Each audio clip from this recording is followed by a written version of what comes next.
અત્યારે વરસાદની સિઝન જોરદાર વરસાદ દરેક જગ્યાએ વરસી રહ્યો છે ત્યારે દરિયાની વાત કરવામાં આવે દમણના દરિયામાં જોરદાર કરંટ જોવા મળ્યો। વરસાદી માહોલ વચ્ચે દરિયામાં ઉછળ્યા ઊંચા મોજા। લોકોને દરિયાકાંઠાથી દૂર રહેવા પ્રશાસને અપીલ કરી છે। સાવચેતીના ભાગરૂપે પ્રશાસને બેરિકેડ લગાવી દીધા છે। દમણના દરિયામાં જોરદાર ઉછાળો જોવા મળ્યો છે છતાં પણ લોકો જાણે દરિયાની નજીક જવા માટે મથે છે। દરિયામાં ઊંચા મોજા ઉછળતા પ્રશાસન મોડ પર આવી ચૂક્યું છે। બેરિકેડ લગાવવામાં આવ્યા છે।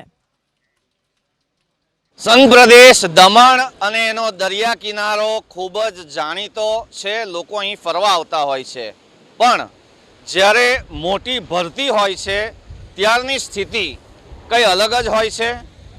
એની સીમાઓ ઓળંગીને દરિયો આગળ આવતો હોય છે અને એને જોવા માટે મોટી સંખ્યામાં લોકો આવતા હોય છે।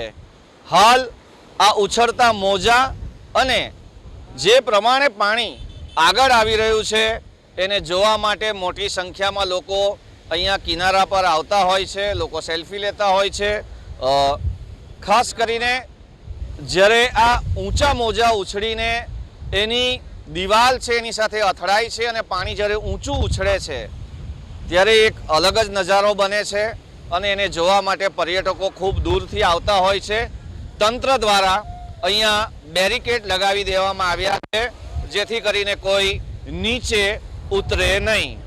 તંત્ર પૂરી તૈયારી કરી રાખી છે કે કોઈ પણ વ્યક્તિ દરિયા તરફ જાય નહીં। સ્પેશિયલ એનાઉન્સમેન્ટ પણ કરવામાં આવે છે। આ સાથે અહીંયા પોલીસ પણ સતત પેટ્રોલિંગ કરે છે। પરંતુ આપ જોઈ શકો છો દરિયો જે પ્રમાણે દરિયામાં કરંટ છે, પાણી ઉછળીને દિવાલ સાથે અથડાતું હોય છે ત્યારે જે એની સ્પ્લેશ હોય છે એને લોકો માણવા આવતા હોય છે। એનો એક અલગ નજારો છે અને એ માણવા માટે લોકો દૂર દૂરથી અહીંયા આવતા હોય છે। હાલ દમણમાં પર્યટકો આ ઉછળતા મોજાઓની ખૂબ જ મજા લઈ રહ્યા છે। બ્રિજેશ શાહ, એબીપી અસ્મિતા, સંઘ પ્રદેશ દમણ। દમણમાં પર્યટકોની પણ ભીડ જામી છે કારણ કે દમણનો દરિયો જે છે એનો અદ્ભુત નજારો જોવા મળી રહ્યો છે અને આ અદ્ભુત નજારાનું કારણ છે કે એમાંની જે ભરતી છે એ જે પ્રમાણે એની દિવાલ સાથે અથડાય છે એની વિડીયોગ્રાફી ફોટોગ્રાફી કરવા માટે લોકોમાં ખૂબ જ ઉત્સાહ રહેતો હોય છે। पर्यटकों पास थी जानिए आप कहाँ से आए हो और आज का ये जो नज़ारा है वो कैसा है? ये तो मैं हर बार मुंबई में देखता हूँ, मगर मैं महाराष्ट्र का हूँ, मलकापुर से हूँ और ये आज बहुत भरती बहुत ज़्यादा दिख रही है और नज़ारा बहुत खूबसूरत है आज का और यहाँ से हिलने का मन नहीं हो रहा है। ऐसा लगता है यहाँ 2-4 घंटे आराम से सुकून से बैठा जाए। बहुत आनंद आ रहा है यहाँ। और दमन का तो बीच तो ऐसे ही फेमस है ही। दमन बोला मतलब बीच के लिए तो लोग दूर दूर से आते हैं, इसलिए हम भी दूर दूर से दमन के बीच देखने के लिए आए।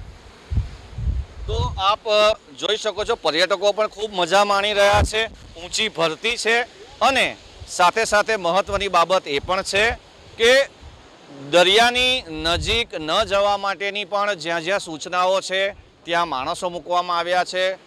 दूरथी आ दरियानी मजा माणवा माटे ચોક્કસથી લોકો મજા માણી શકે છે।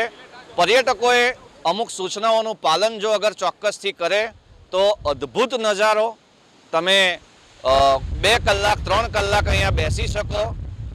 खरेखर सुकून मळे अने दमणमां बजेट फ्रेंडली जे पर्यटन स्थळ छे एनी तमे मजा माणी शको। ब्रिजेश शाह, एबीपी अस्मिता, संघ प्रदेश दमण।